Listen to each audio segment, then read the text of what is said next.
The politics geek next to me mentioned last night the government was caught out yesterday when pollies tried to sneak off work early, throwing Malcolm Turnbull's leadership into chaos.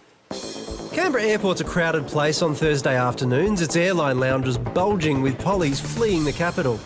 But late yesterday afternoon, as government MPs left work early, Labor pounced. The result of the division is ayes 73, noes 72. I think the ayes have it. Winning a vote to extend debate and catching the government and its absent ministers unaware. The economy and I'm sorry, Paul, we're going to have to stop. People are banging on the door. Sure. What? Division, mate, I've got to go. Okay, see ya. As Labor won 2 more procedural votes to try to bring on a banking royal commission, I think the ayes have it. the government tried to buy time, dragging on proceedings with extended speeches. All the Labor Party can do is come up with stunts. The minister was pulled off a plane and government MPs raced back into the chamber. In the end, they lost 3 votes, becoming the first majority government to suffer defeat since Menzies did in 1962. It was just slackness. There was no excuse. This morning, Labor did a victory lap. You've got to be pretty arrogant to not hang around till the end of the day.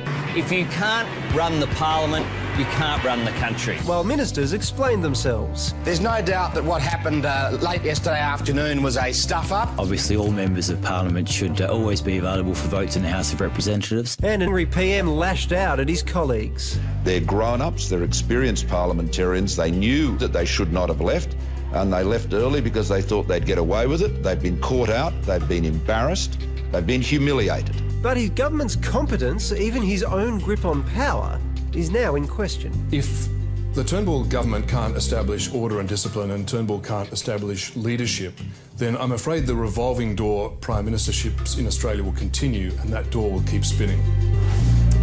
Well, the government wasn't that keen to chat to us about last night's stuff-up, but someone who is Barry Cassidy. Thank you. Welcome, Barry. Now, despite your youthful looks, you've actually been around politics for a long time. Yep. Have you ever seen anything like this? Well, as Wally just pointed out, this happened in 1962. I can't recall it being spoken about at my primary school, but it's going back a bit. How did you go at school, by the way? Yeah. Did you get good grades? No, I didn't. Oh, that's Poor judgment, Barry. No, I fell in, and as it heard, that was just enough. You know, the extraordinary thing about this is that the military precision that was behind it all. The Labor Party actually got a member from the Northern Territory to drag a suitcase through Parliament House to give the other side the impression that they were leaving early. No. And that enticed, and that made them had this false sense of security that they too could leave. They had a spotter at the airport, a staffer who was keeping an eye on numbers as they arrived, so they reported that back. It would have automatically adjourned at 5 o'clock. So what they had is the last Labor speaker cut his speech short so that when the last government speaker ended, there were 2 minutes to go, and that allowed them to launch this motion. It was really that complex. This is a sting operation. Yeah. That's like a good film. Yeah, and Very what that tells you was the level of confidence within the Labor Party that they were so complacent within the government that they would actually fall for it, and they did. That's the question. How could they possibly be so complacent this early on? It was such a tight election. We all knew Labor would keep up the pressure.